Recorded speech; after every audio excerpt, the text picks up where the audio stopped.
Well, thank you. My name is Brett Carter. I'm coming to you uh, live from Austin, Texas, in the United States, where it's about 4 o'clock in the morning. So forgive me if I stutter. It's still a little early, but I hope we have a interactive session here. If I say anything, or if there you have questions as we go. As Anna said, just chat it in, and then she'll let me know, and we'll take care of that as we go. First and foremost, on my behalf of Össur and myself, I'd really like to express our appreciation to the many frontline healthcare workers who are battling this COVID disease in the trenches on the front lines. We really appreciate their hard work, and our thoughts and prayers are with them. Hopefully we can get this virus as soon as possible, help us get back to a somewhat normal life. I want to start with what I call the functional healing, what's required for proper functional healing. Some of these things are within our control. Most of them are not. So what we've tried to do as our theory is we control what we can when we can. So in order for proper healing to take place, we need to have a good blood supply. We need to have the ability for that cell proliferation, biomechanical stable positioning, anatomically and physiologically correct loading, a functional rehab, and then time. We can't speed things up. But we certainly, of these things that go into proper healing, we can control biomechanical stable positioning and the anatomical or the physiological load. And if we do that in conjunction with all the aspects that we can't control for the proper amount of time, what we call the healing phase, and allow biology to do what it needs to do naturally, then we've optimized the healing environment. And just for a little historical perspective, dynamic bracing is not new to Össur. The Rebound PCL has been a product that we've had out for commercially available for about 6 years now. It's been in development, and we've been testing since about 2012, 2013. So quite a long while. Very indication specific. PCL, isolated PCLs in a non-surgical situation, and then which is a smaller percentage of our utilization. But then in the multi-lig or complex knee injury situation where they're doing multi-ligament and soft tissue, even bony surgical repair and reconstruction as we go. And the most important aspect of what we have going for us is that this load curve that you can see, this is developed, this is the forces on the native PCL in vivo. And you can see that it's got a nice smooth increase in force beginning at about 44 newtons. And then as you flex from full extension to about 105 degrees, that increase in pressure is nice and smooth over the range of flexion. And you can see in this close-up how on the brace, we will actually torque up the circumferential pressure and allows for that increase and decrease of pressure. Now, there have been braces, this pictured is a jack brace where it's spring loaded in an anterior direction. You'll notice that we still consider this a static brace because the force does not increase or decrease with the range of motion. You'll see that it's either over or under throughout the range of motion. So at a point in time, depending on where you stress this brace, it's going to have the appropriate force. Many static braces, they don't even have what this jack brace has, that spring-loaded anterior force. So it's just the circumferential strap pressure. And with the PCL, what's very important is we want to protect this posterior aspect of the knee, but we can't jeopardize the anterior structures or the menisci and collateral ligaments. Too much force is worse, um, just as bad, I'd argue, but probably worse than not enough. Historically, we've always had, after a reconstruction of these major multi-ligs, where 9, 10, 12 months post-op, regardless of the rehab, there would be a 3 plus positive drawer sign in the posterior aspect. And it was difficult for the surgeons to figure out, and oftentimes, since it was so consistent, they wouldn't even repair the PCL, knowing that 12 months down the road, however tight they got it in theater, they were going to have that posterior drawer. And so we decided to do was see if we could modify a brace to make sure we could follow this slope of the curve, and any time throughout range of motion, whether it was an open kinetic chain or closed, we would be able to apply the appropriate forces, that physiological load on the PCL, to maintain its proper position, so you don't have, during rehab or during even laying in bed with gravity on the PCL, where it begins to stretch that ligament out as it heals, and then it just heals in an elongated position, and it allows that slot, just a little extra translation in the anterior posterior plane, and that allows a little extra rotation as well. And so there was all sorts of studies that were done in biomechanical studies looking at existing braces, and then what we did is we designed this dynamic brace to mimic those forces. And one of the published studies that we did, we compared the rebound ACL to that static force brace, the jack brace in this case, along with other traditional static force braces where there's no spring action at all. And we came up with these results. And you'll notice that from flexion or full extension through flexion, there's an increase and decrease in the forces on both the PCL and the rebound PCL brace, which were consistent. And then you can see this straight or static line throughout range of motion where the forces did not increase or decrease with the range of motion as the native ACL has done. So that gave us a good starting ground, and we could show in the lab or biomechanically that this dynamic action does actually have an effect in vivo. What we've been fortunate enough to have since, which was just published in the middle of 2018, was actually a 3-year follow-up with 100 patients. As I mentioned, that historically the reconstruction of the PCL was such that you're going to just have to live with an increase in drawer after the healing phase and the rehab phase of the actual surgery. And so what this showed is that you can have the same clinical results and predict the same outcome as the ACL, which is and we'll talk about those outcomes moving forward, as the ACL, with about 90-95% success rate, and to keep it tight.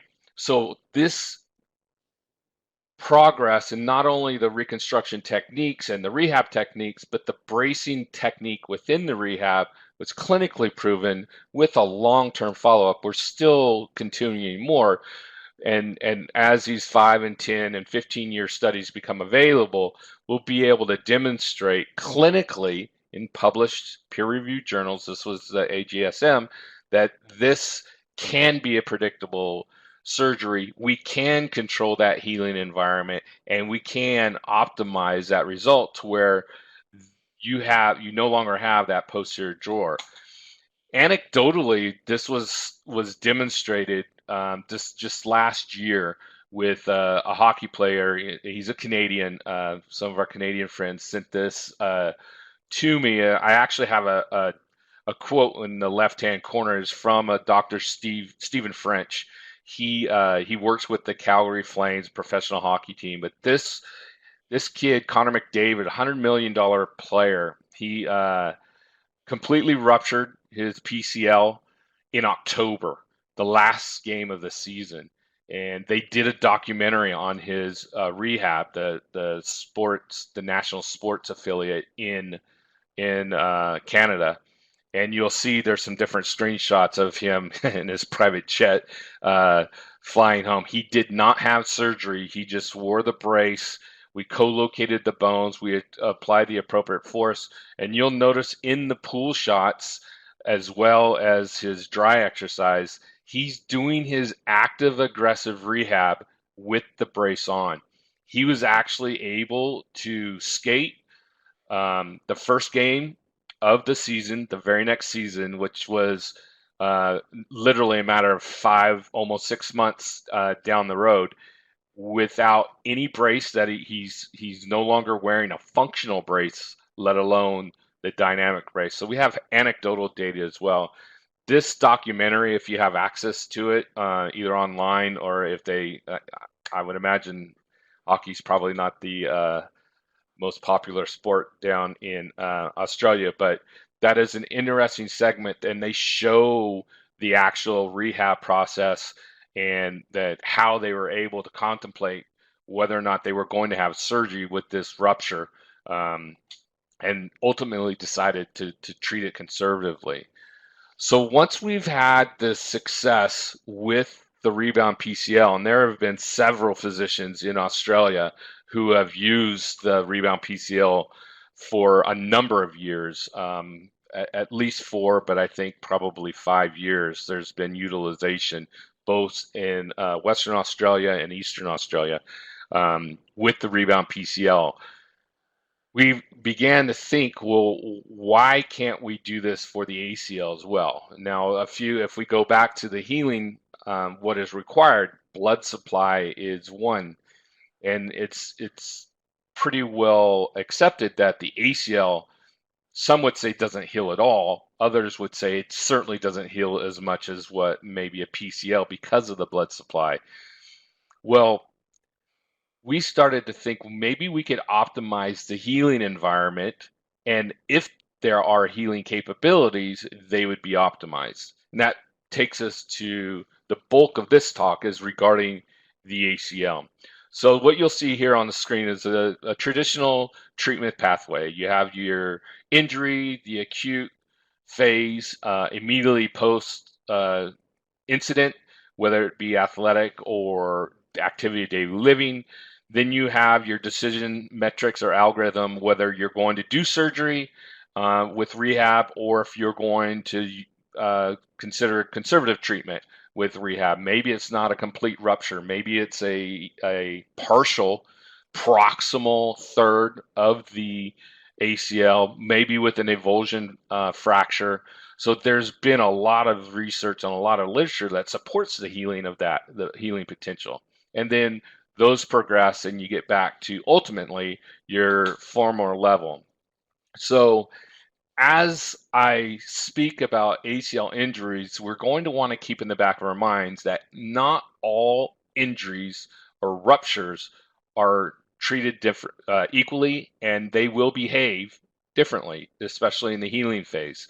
So the proximal and distal aspects, where you can have the availability of bone on the ligament, those have been shown to show good healing properties, especially with some of the functional healing techniques. The mid-substance rupture, that's a little more controversial as far as its healing capability, and there's literature that's shown recently in Sweden and in the Nordics that there has been healing potential, and then there's a lot of repair procedures that have come through the years where they're finding some good success. Actually, a study was just published yesterday, believe it or not, by Dr. Murray out of Boston Children's Hospital with different types of repair procedures where you're salvaging as much of the native ACL, co-locating the bundles or the both sides of the rupture in a matrix which we'll go over a little bit later with some biologics. So there's been some success, although controversial and limited, with even a mid-substance rupture. But we need to make sure that we pay attention to the different types of injury. So when we looked at this rebound ACL, the one thing that we noticed immediately is we didn't have that clinical insufficiency with most rebound or most ACL reconstructions. So meaning if you go in, you hurt your knee, you have a ACL reconstruction, they use an autograft. The results of this, by and large, are very, very good. 95%, sometimes even getting up closer to 97% of the time, you're going to have a positive outcome. Well, that is clinically acceptable, obviously. So we started to look at, well, why are there so many problems? And we began to dig into the literature and see, well, there are cases with the ACL, the injured ACL, where the outcomes aren't as predictable, they aren't as positive, and in fact, in many instances, if you start adding up all these different risk factors, it can become very unsatisfactory very quickly. So that got us thinking, okay, maybe there is room for dynamic ACL bracing that can help optimize that healing environment, even in a reconstruction where you're using a graft where the ligament isn't healing, but the knee and the superstructure is healing and integrating into the knee, and therefore returning back to activities prior to injury. So the main focus of the rebound ACL is not for every single ACL.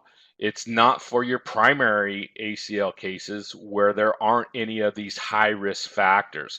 So we focus on revisions, multiple revisions, your ACL repairs, whether it's a proximal distal, or complete, like maybe the bear technique that Dr. Murray has published on, and certainly conservative treatment as far as if you don't have a complete rupture, or if surgery is not an option, whether it's in a pediatric candidate in parts of the world where ACL surgery reconstruction, it's considered elective. It may not be covered.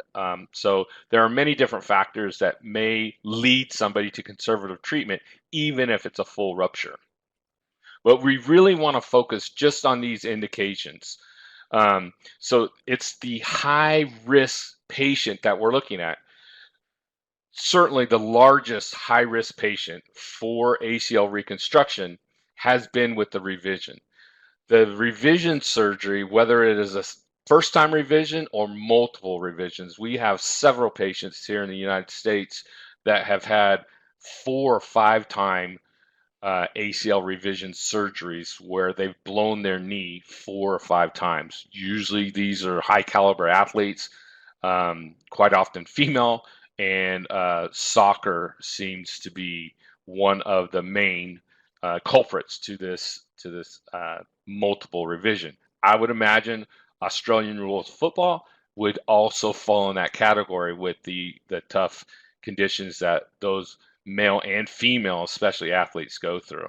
So the revision is the definition is exactly as it seems, where it's more than one surgery that you need to have in order to fix your knee and restore it back to the state prior to injury. Prior to first injury would be the ultimate goal.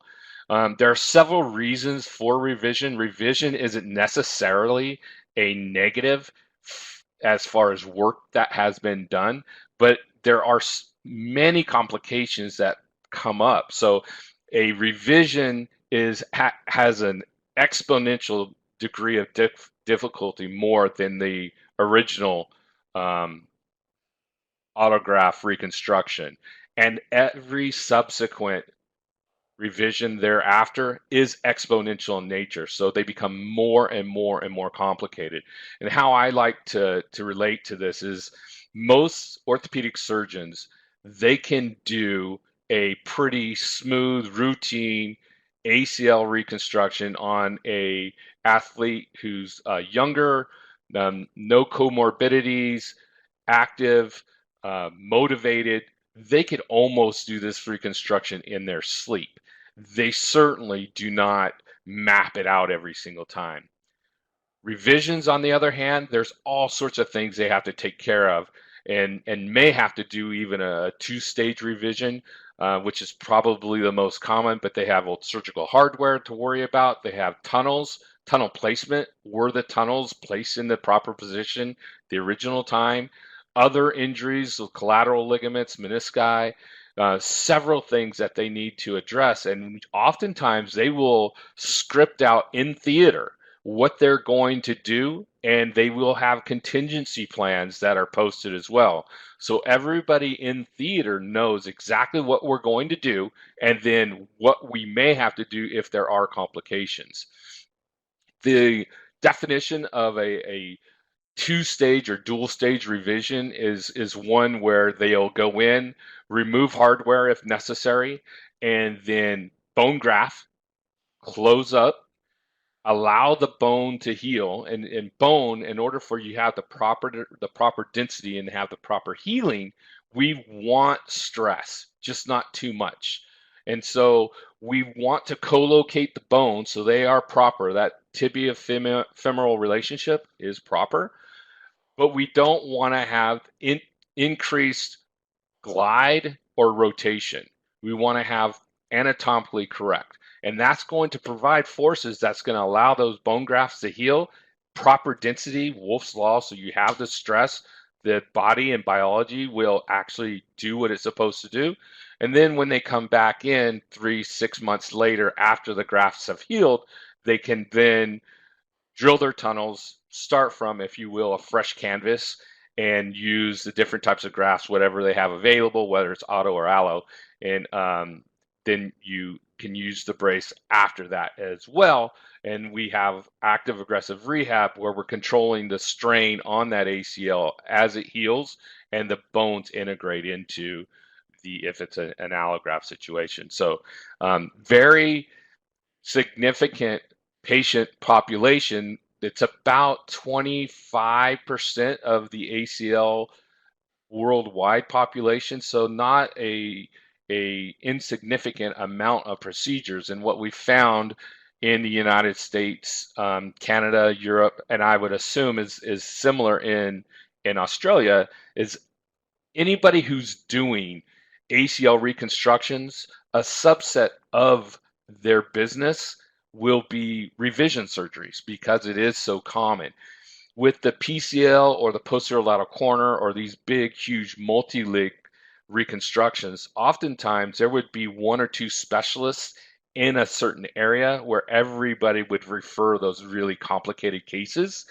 With the ACL, that's not necessarily the case until you get to maybe a 2, 3, or 4 time revision. Then certainly you're going to refer that to a specialist who may do 30% or 40% of their practice is dealing with revision surgery. So this is a patient subset that is very common for a lot of orthopedic surgeons who are seeing these patients, maybe not every single day, but it seems to be about a 5 to 10% of most sports medicine orthopedic surgeons, their practice. Certainly can be more, but this is something that all of your orthopedic surgeons will be seeing.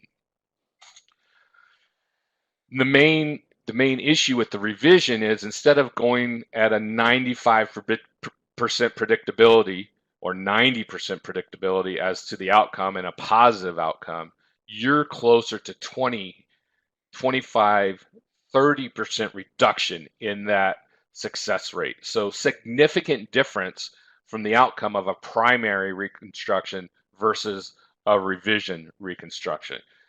That's why we need to target that patient population, because we want to optimize that outcome.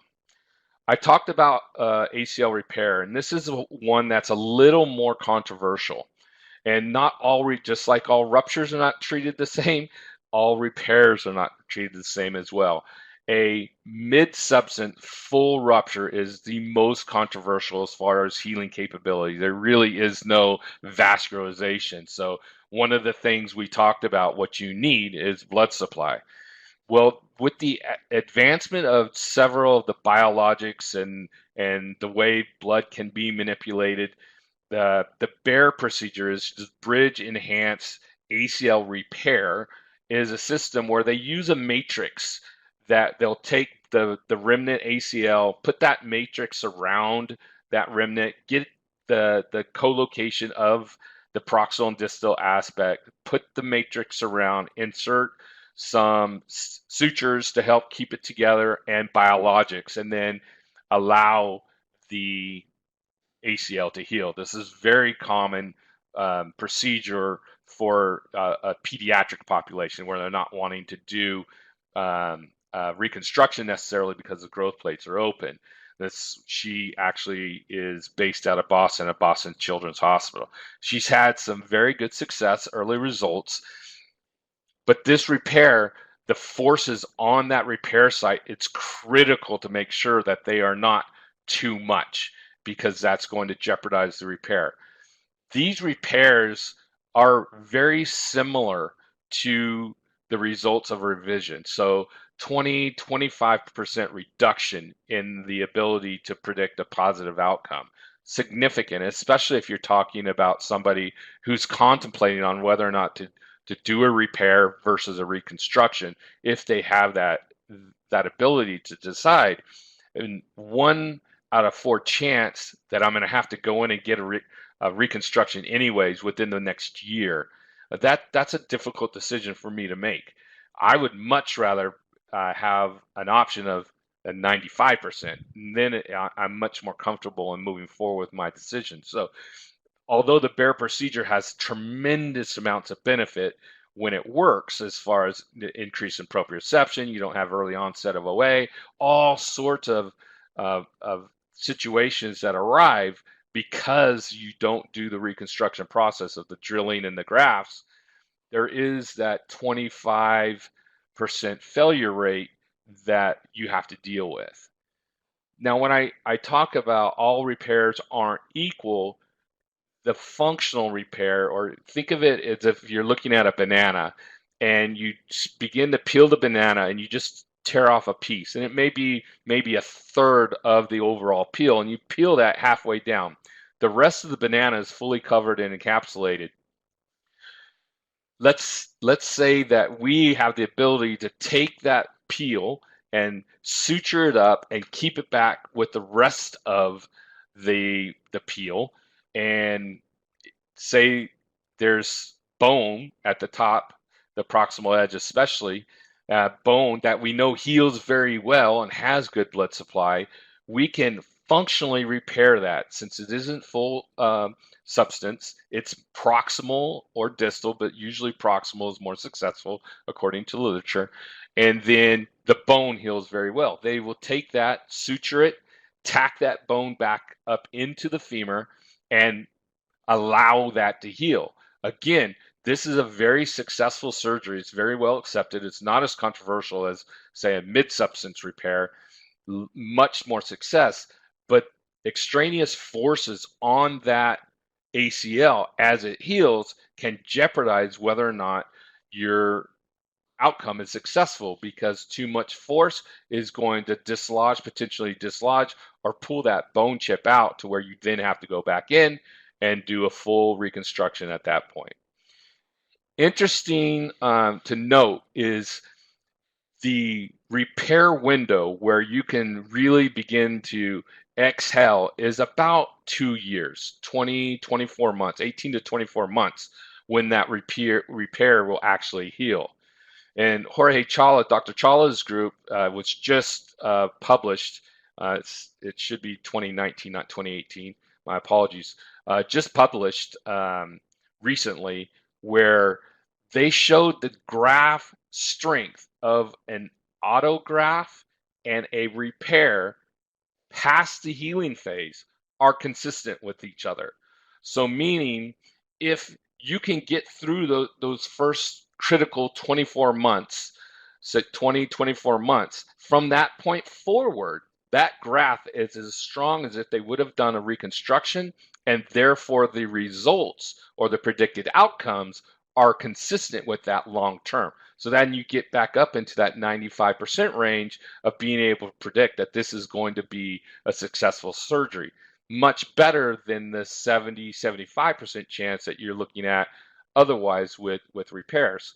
So if we can get the repair past that initial sensitive zone when it's healing, then that actually is going to help the 25% chance of failure become much more acceptable and get us closer to that predictable, acceptable range of 90-95%.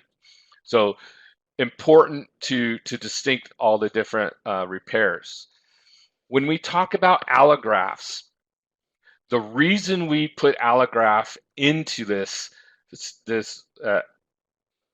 algorithm is because, according to the literature, the allograft has a higher failure rate. And so, all things being equal, if you use an allograft versus an autograft, you're compromising the potential outcomes, potentially. And that's backed by years and years of literature.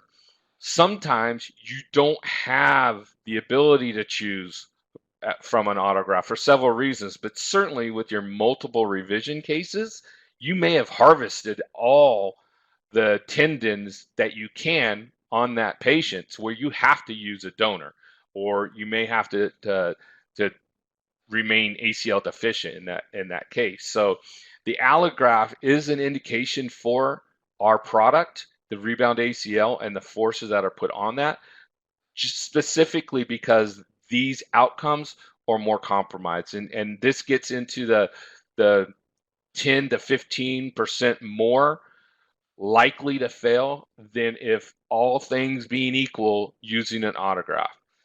Autograft is from your own donor, your own body. You're harvesting your own cells. Allograft is coming from a donor.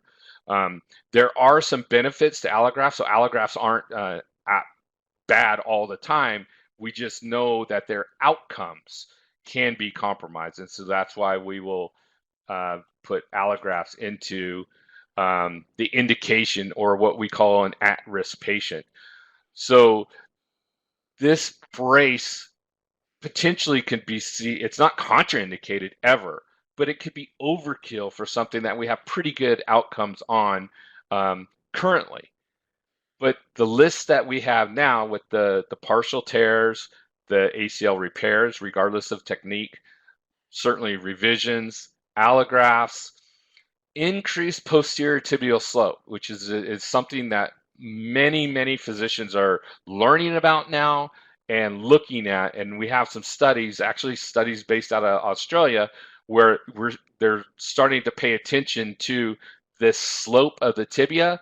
And if you have too much slope, it can jeopardize the ACL or the outcome of the ACL. It's going to want to slide off the posterior aspect with the tibia going anterior, jeopardizing the ACL. And then there's also the slope where it's too little and too much. You may jeopardize the PCL.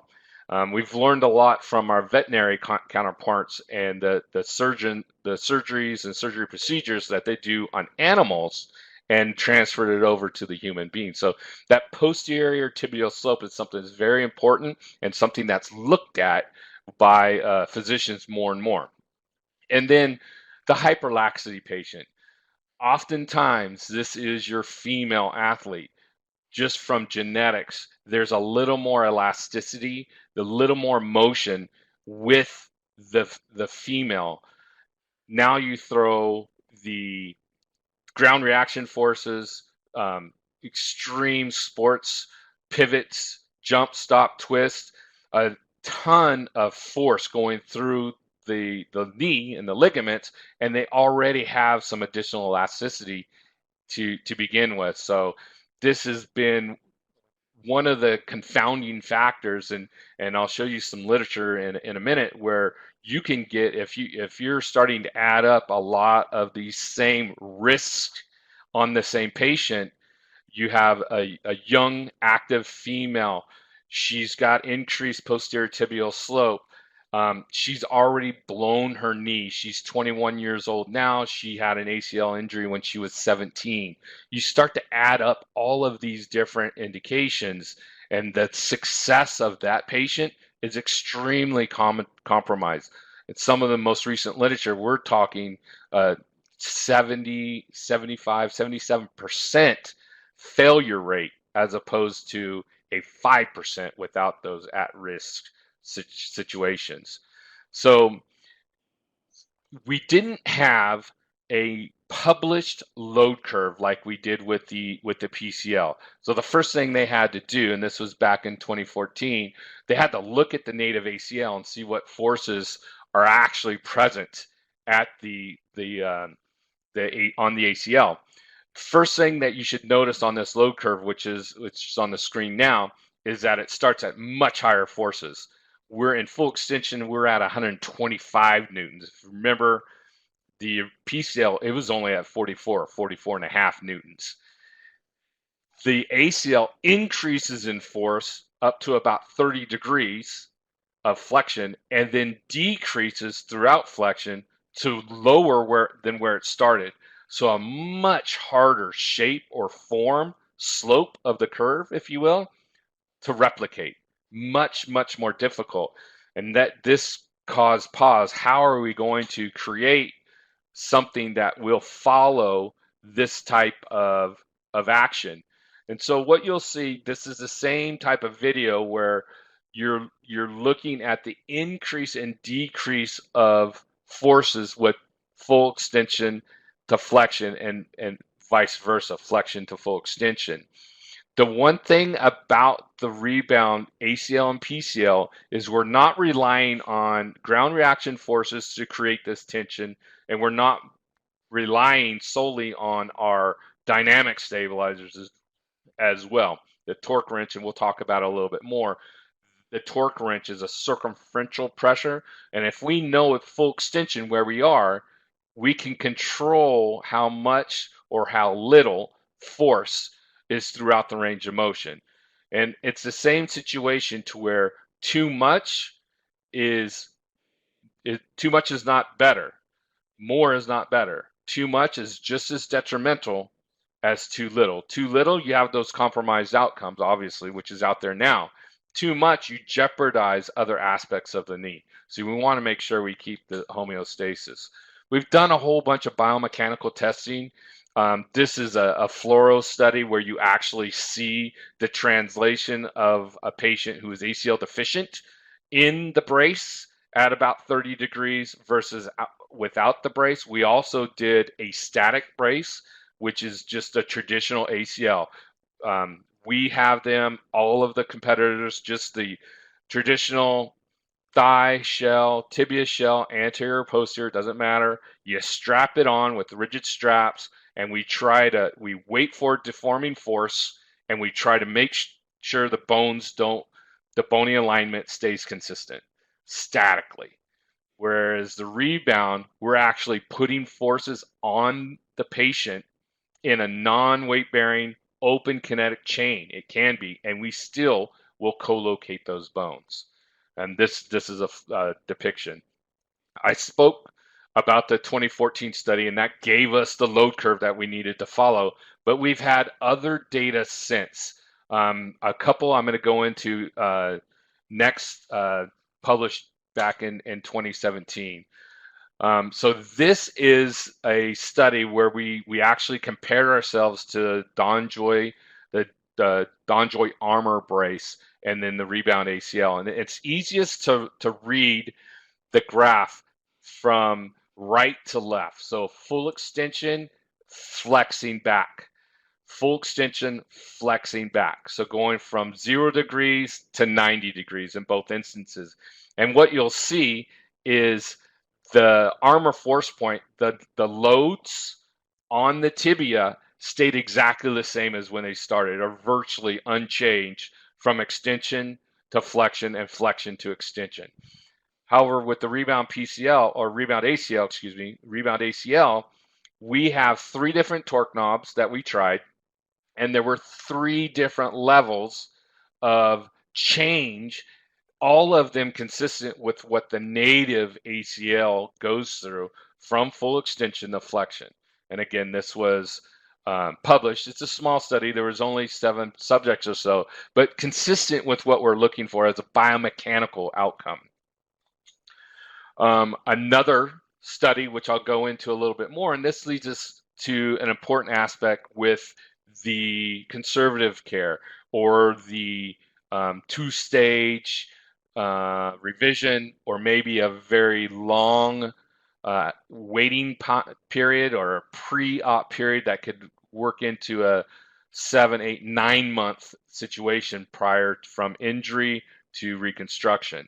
As we looked at, again, fairly small, 7 specimens, and what you'll see, and I'll throw the animation through here, is that there was a tremendous reduction in the strain on the ACL, and that's exactly what we expected. And this is on a deficient, ACL deficient model, and then also a reconstructed ACL model. So we definitely see a decrease in the strain on the ACL doing double leg squats and single leg squats. But you also see, especially in the ACL deficient, a tremendous reduction in meniscal strain. So that translation and the forces that gets transferred onto, in this instance, the medial meniscus is much greater in an ACL deficient knee, and then certainly in a reconstructed knee as well. But that ACL deficient or conservative care situation, when we co-locate these bones and we control the forces that go through the knee on what would have been an ACL, we actually protect other structures, significantly the medial meniscus. So extremely beneficial finding for us. There are many recent studies. The stability study, it was received all sorts of awards last year, and it's a huge multi-center study. There's actually representation in this study in New Zealand and in Australia, several centers in Canada, the US, as I said, Australia, New Zealand, the UK, mainland Europe, tremendous. And what's nice about this group, they're looking at all their outcomes, but they're not just looking at catastrophic failure. Oftentimes, especially as you go back in the research 25, 30 years, 50 years, catastrophic failure is what they looked at. That was a failure. But what the stability study, what their group's looking at is the grafts that are stretched out, especially they do a lot of the hamstring semi-T, where you look at an MRI, there's no signal, there's no disruption, but the patient's complaining about feeling unstable, and then you do your testing, you see that there is more translation. So that's what's leading to that feeling of instability when technically there is no rupture to the reconstruction. And this has led Dr. Getgood. They've created other surgical techniques that are trying to keep that translation to a minimum, or extra articular reconstructions to provide extra support to these reconstructions to allow them to heal to where they don't have that elongation or that feeling of instability. Very significant study. There is a ton of literature that's been published within the last year. All of these you'll see down here. This one is based in Australia. It's a 20-year outcome looking at the slope of the tibia, and basically they're finding in a lot of these failures, especially the catastrophic failures, if they had more, it's somewhere 8 to 12 millimeters or degrees of slope. If they had more than that, they had a very high potential of failure. This has been replicated in other areas as well, where that slope of the tibia has become very, very important. And when I mention we've learned some from our animal studies and our animal surgeries, animals, especially say a dog, they don't have an ACL. They're doing osteotomies and correcting the slope of their bones rather than reconstructing with graft tissue. So that's something that your surgeons are learning about and may need to pay attention to much more. But a lot of recent research. But then also over here on the right side of your screen, Peter Public, just the normal everyday um, public. This is in a newspaper here in Texas where they're looking at why are all these female athletes who are at the top of their game, they're in shape, they're strong, they're not doing anything that you would think that would be different from the male counterparts, but they're getting hurt so much more and multiple times. Why is this happening? This was a big published article just in a newspaper here. So a lot of emphasis and study looking at these high risk patients. Oops, I'm sorry. I need to go back. Just to show you a little bit more of the specifics of the rebound ACL. So what we are doing is we have the dynamic force, and this weird looking shape here and this location here on the superstructure is what's allowing us to increase and then decrease the load on the tibia. We have two shear knobs, an 88 Newton, which a lot of times we'll use for the Alaa Grafts, especially in theater. Some of the Alaa Grafts ask for the surgeon to tension the graft to 88 Newtons. Certainly, that's where we want to stay. And then the 125 degree Newtons is one where it's very consistent with the graft itself.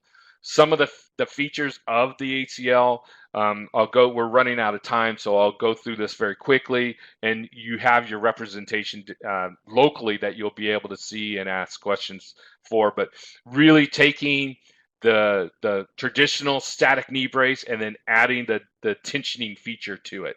And as I said earlier, the torque wrench is how we're able to do that. And you can see that that white knob will break off at that circumferential pressure on 125 newtons of force. Each one of your braces will come with several knobs.